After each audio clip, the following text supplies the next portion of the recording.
Якутия готовится к одному из самых сложных периодов в году – паводку и пожароопасному сезону. По прогнозам синоптиков, вскрытие рек этой весной, возможно, произойдет раньше среднегодовых сроков, предположительно в первой декаде мая.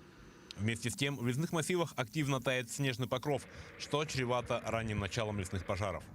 И, как гласит народная мудрость, тяжело в учении, легко в бою. Силы служб экстренного реагирования в местности Усть-Хатын провели командно-штабные учения по предотвращению и тушению пожаров. По легенде, по федеральной водной, которая нам пришла с МЧС России из Москвы, у нас подвержен угрозе населенный пункт Бяскиоль, который действительно, мы все это прекрасно помним, непосредственно захлестнул его лесной пожар в прошлом году.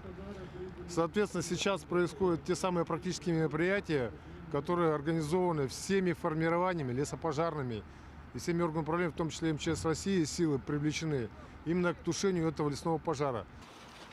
На ликвидацию пожара у служб ушло несколько минут.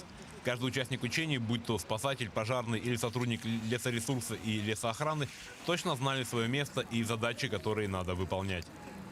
Службам, что касается якутского лесничества, это составление акта об лесном пожаре, а других служб, Якут лесресурса и ГУБУ авиалесохрана, это ликвидация очага пожара. Это у нас сегодня участвуют в этом учении 6 единиц автотехники. Это трактор ДТ-75, АЦ-40, также тягач, трал, который возит наш трактор, а также 2 вахтовки.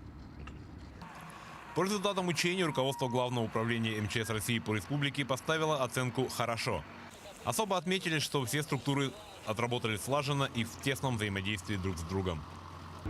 Думаю, что если с таким же подходом мы будем работать в предстоящем году, который, кстати, ожидается не менее опасным по своим прогнозам, чем предыдущий, то сможем на более ранних этапах реализовывать свои полномочия по предотвращению распространения пожара как на населенные пункты, так и в целом по лесной территории республики. По мнению представителей МЧС, не исключено, что оба риска – и пропуск паводковых вод, и начало пожароопасного сезона – могут пройти одновременно. И главная задача экстренных служб, чтобы эти события прошли без жертв и ущерба. Александр Хавренко, Ирина Кичигина, Вадим Барашков, Якутск.